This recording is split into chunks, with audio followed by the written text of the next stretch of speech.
परदेश काग कौआ हाँ जब बड़री पे उछरे लग आ खेत में से अनाज घरे ना गई रहेला आ काग कौआ के बोली सुन के बिरहन जनबाली बिरहन जनबाड़ी बाड़ी कौआ से कह तरीका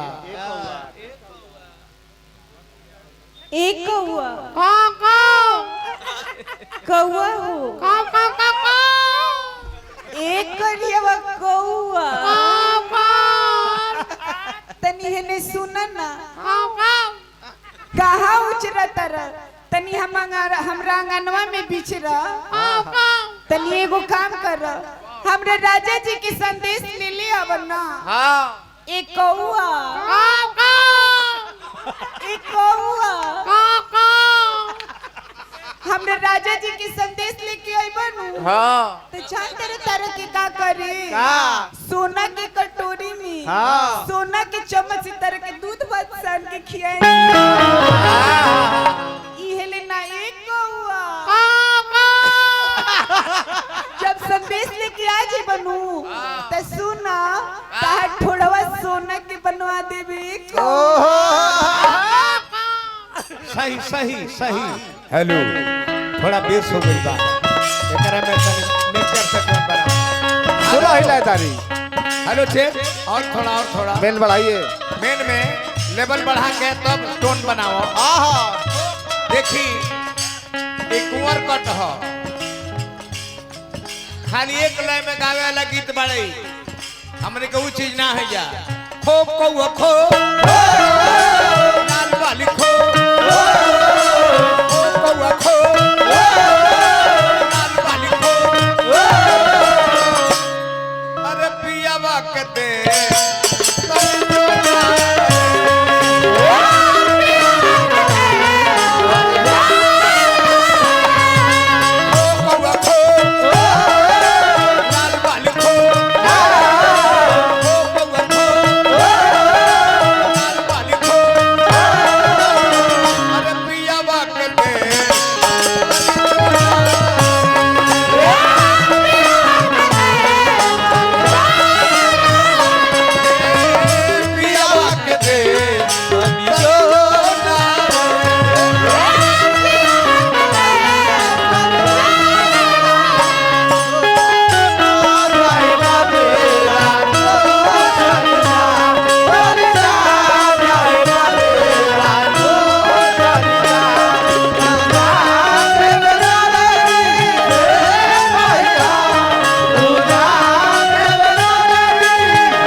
जो ना रे हाय हाय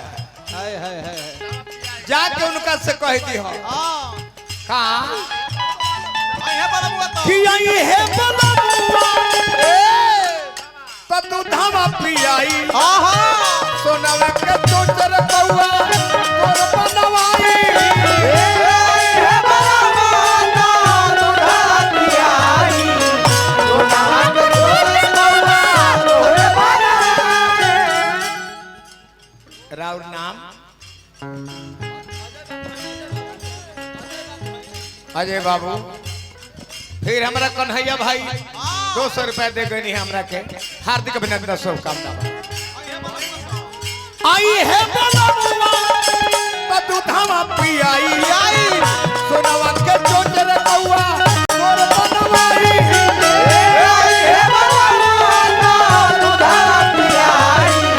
सोनावा के चोचर कौआ तोर बनवाई हो कौआ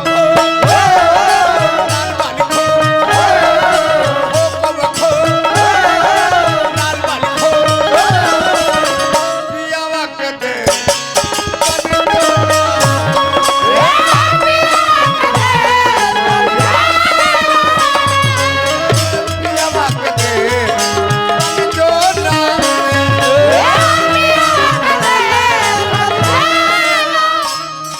बिशनपुरा के प्रधान जी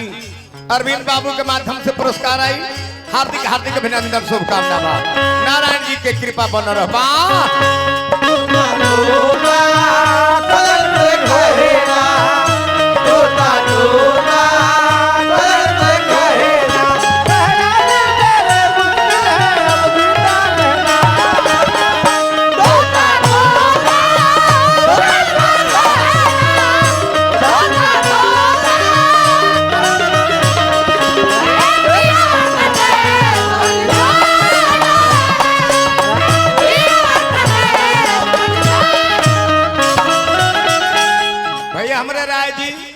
गोड़ौर निवासी कीर्तन गाय बहुत बहुत रुपया पुरस्कार देनी। राय परिवार के हार्दिक अभिनंदन बार बार नमस्कार बार ठोक दिलो ढीला करो चलन तक काम का बढ़ाई कोई हम के चलन तक काम कर बढ़ाई गाय बोल तारो तारो बनते कसाई कोई हम के चलन तक काम कर बढ़ाई गाय बोल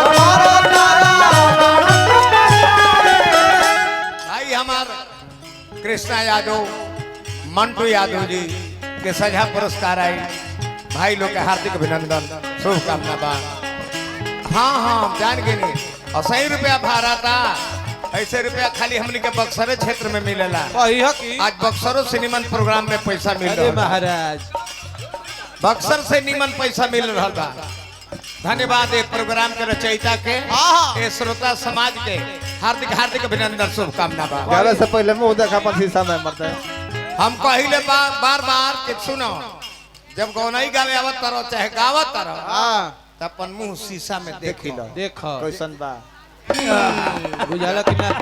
बुझाला ई मुद्रा दोष एकरा के मुद्रा दोष कहल जाला। ओ घरे बुझाते कि तू लावड़ा सुर हवा बुझाता सुअर मुत देले सच कहता है कहिया कि चलन तो कोई हक चलन काम कर बढ़ाई गाय बोल करत रहो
मुन्ना जी कवि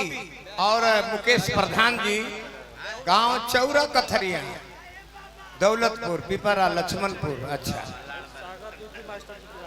ये भाई तो मुन्ना जी के नाम पर ही नाम देले बड़ा गायक हो का रेशमा। अच्छा झाटियापन देखा भाई हमार मुन्ना बड़ी प्यारा दोस्त हवन उन्हीं के गीत दो चार गो गा के हम हिटेड कहनी। आज मुन्ना के कवि के सारी लोग उनकर गीत गा रहा बा। सारा लोग हई है बड़े मुन्ने के गीत है सब ए टू जेड गावे हम के कहानी कि मगध मरई के भुला गइल बड़ो। अरे हमरा के आवा आरा बोलिया में भोजपुरी के कवि बालो तो मुन्ना के संग धरा दिहनी तो चार गो गाना लेके घूमल फिरता बाकी बिरहवे के तालवा बजावता साझे ले भोर तक। सागर जी टिटवारी से बेंजू बादक बनी अमाओ सोहा बघावना टिटवारी नरही लक्ष्मणपुर पिपरा दौलतपुर चौरा कथरिया। दीपक व्यास जी शाहपुर से धन्यवाद दीपक जी। नारायण जी हमारा भैया सुधीर राय जी गुणौर यह न हो गावत कम बड़ो रुपया ज्यादा मिल जाता और ई बात एसएचओ साहब एसएचओ साहब तनी हमरा पर ध्यान दी अगर भोजपुरी बोले वाला होखब तो हमरा लय पर अनुमान करो जो हम गाओ तनी त का इहू हेलो ये गई है ना ना गा सके और बाजी कि कोई हक पार के सलाई मारो में धैर्य रहलो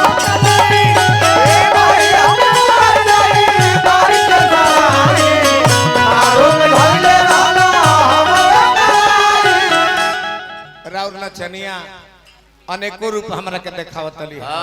दौड़ दौड़ आवती है कबो लहंगा उठावतली और कबो लहंगा के लिंग बनावतिया बताई ना तो हम जान गनी है हम जान जाइले गाय जब गरमाई तो साढ़े पर चढ़े काल हुए जब साढ़ पर चढ़ गई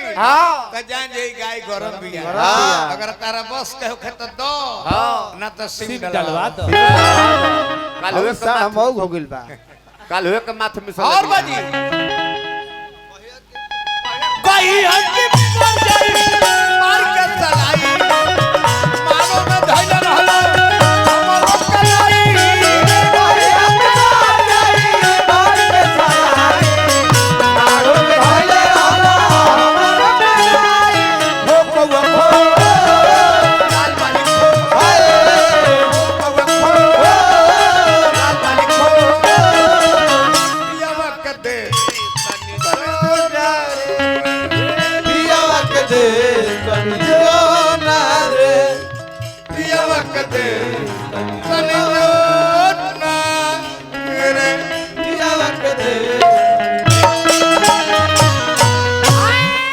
डफली बजावले बनी रहुआ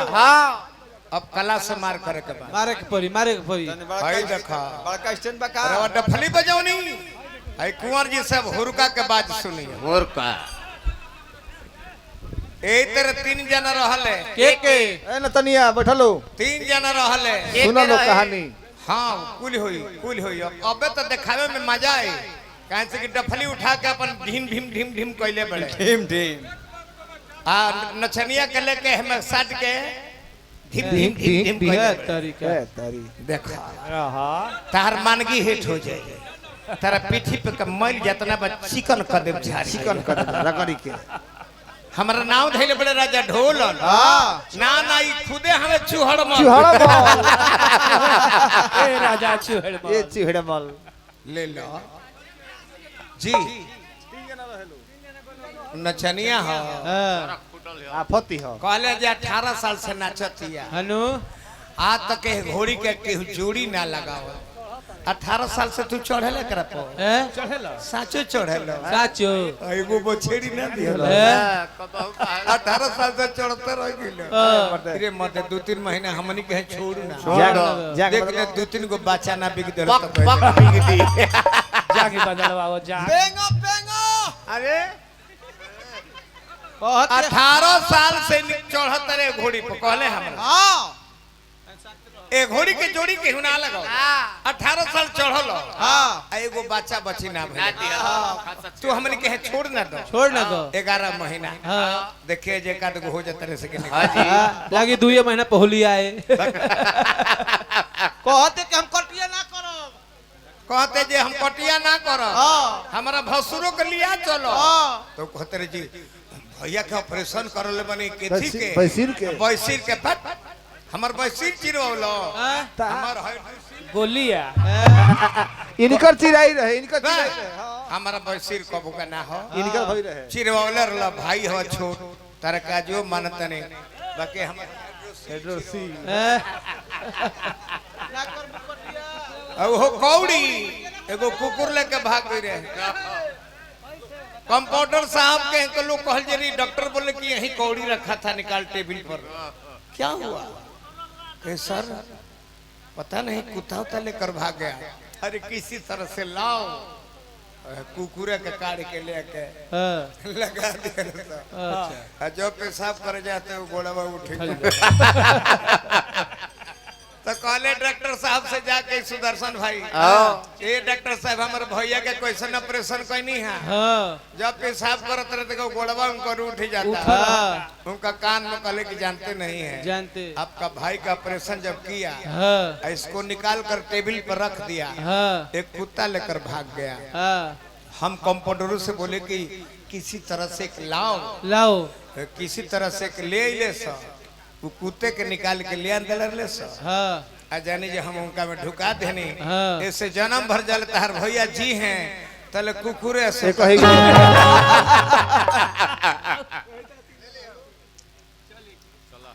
श्रीमान जी के परिचय सीताराम कुशवाहा जी ग्राम भरौली के सज्जन से पुरस्कार पौनी बार बार प्रणाम बा हुरका दी